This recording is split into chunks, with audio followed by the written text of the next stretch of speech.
बिस्मिल्लाहिर्रहमानिर्रहीम। ताहिर साहिब रायविन से अस्सलामु अलैकुम वरहमतुल्लाहि वबरकातुहू। माय चैनल ताहिर जी राजू में आप सबका दिल की गहराइयों से खुश आमदीद। अगर आपने मेरा चैनल सब्सक्राइब नहीं किया तो प्लीज़ सब्सक्राइब कर लें, बेल आइकन पर क्लिक करना ना भूलें। वीडियो को लाइक करें, शेयर करें और मुकम्मल ज़रूर देखें। किसी गांव में एक पहलवान रहता था, अपने इलाके का बहुत मशहूर और जाना माना। इसकी एक बेटी थी, बहुत लाड और प्यार से पाली। खूबसूरत और नाजुक सी बेटी जवान हुई तो इसकी शादी की फिक्र हुई। चूंकि पहलवान था इसलिए बेटी के लिए एक पहलवान ही पसंद आया। ऊंचा लंबा तने हुए बदन का मालिक, घनी मूंछों वाला गबरू, जमींदार नाजो पली बेटी विदा कर दी। 6 माह भी ना गुजरे थे कि पहलवान दामाद ने बेटी को मार पीट कर निकाल दिया कि घर का कोई काम नहीं आता। इसे बाप का दिल बहुत रंजीदा हुआ, मगर किसी को कुछ ना कहा कि फजूल में तमाशा बनेगा। बीवी से कहा कि इसे हर चीज सिखाओ जो घरदारी के लिए जरूरी होती है। माँ ने बेटी को झाड़ू पोछा, खाना पकाना सब सिखाया।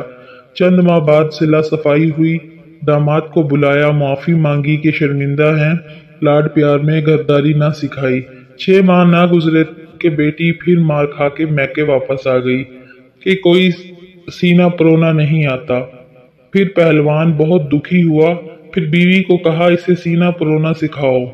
बीवी ने सिलाई कढ़ाई, गोटा किनारी, रजाइयां बिछाइयां, यहाँ तक के परांदे और औजार बंद भी सिखाए।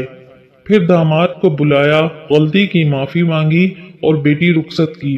फिर चंद माह गुजरे, बेटी फिर नीलो नील मार खा के मैके वापस आ गई कि खेत खलियां नहीं संभाल सकती मेरे साथ, गाय भैंसों का दूध धोना नहीं आता। पहलवान बहुत ही दुखी रंजीदा, या अल्लाह कैसा नसीब है बेटी का। खैर बड़ी इज्जत थी जमाने में, खामोश रहा। बेटी को साथ ले जाता, खेती बाड़ी के काम सिखाए और एक बार फिर बेटी बहुत दुआओं के साथ रुखसत की।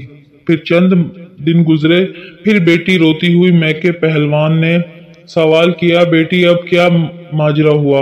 कहने लगी, मेरा शौहर कहता है तू आटा गूंथते हुए हिलती बहुत है। पहलवान को अब सारी बात समझ में आई। इसके दामाद को आदत पड़ चुकी थी मारने की और लत लग गई थी बीवी पर रौब जमाने की। कहने लगा, बेटी मैं तुझे सब सिखाया मगर ये नहीं सिखाया कि तू बेटी किसकी है। बेटी हैरान हुई मगर कुछ न समझी। चंद दिन बाद दामाद पहलवान को एहसास हुआ कि बहुत अरसा गुजरा, ना ससुर ना माफी मांगी, ना बेटी वापस भेजी। खैर खबर लेने ससुराल के घर गया। ससुर ने दरवाजे पर रोक लिया और कहा, इन्हीं पैरों से वापस चला जा। आज की तारीख याद रख ले, पूरे 2 साल बाद आना और आकर बीवी ले जाना। अगर इससे पहले मुझे तू यहाँ नजर आया तो टांगे तुड़वा कर वापस भेजूंगा। दामाद को फिक्र हुई मगर अना आड़े आई और लौट गया। दिन गुजरते रहे, पहलवान बेटी को मुंह अंधेरे खेतों में ले जाता और सूरज निकलने पर घर भेजता। बीवी ने बारहा पूछा मगर ये राज ना खुला। 2 साल गुजर गए, दामाद बेटी को लेने आया। बाप ने खुशी खुशी रुखसत की। चंद दिन गुजरे, पहलवान दामाद ने आदत से मजबूर चीखना चिल्लाना शुरू कर दिया और मारने के लिए बीवी की तरफ हाथ बढ़ाया। बीवी ने किसी मंझे हुए पहलवान की तरह शौहर को बाजू से उठाकर जमीन पर पटक दिया और कहा, तू जानता है ना मैं बेटी किसकी हूँ। वो समझ गया कि अब की बार 2 साल में बाप ने बेटी को क्या सिखाकर भेजा है। और इसके बाद पहलवान को दोबारा बीवी से ऊंची आवाज में बात करते नहीं देखा गया और बेटी कभी दोबारा मार खा के मैके नहीं आई। बाप ने बेटी को क्या सिखाया आप भी जान गए होंगे। हर चीज माँ के सिखाने की नहीं होती, कुछ बातें कुछ एतमाद बाप भी बेटियों में लाता है। इसलिए मैं समझता हूँ कि जो दौर जा रहा है इसमें बेटियों को अपनी हिफाजत करना जरूर सिखाना चाहिए। मुझे आपकी कीमती राय का शिद्दत से इंतजार रहेगा, कमेंट्स में जरूर बताइएगा। मेरी वीडियो अगर अच्छी लगी हो तो लाइक करें, शेयर करें।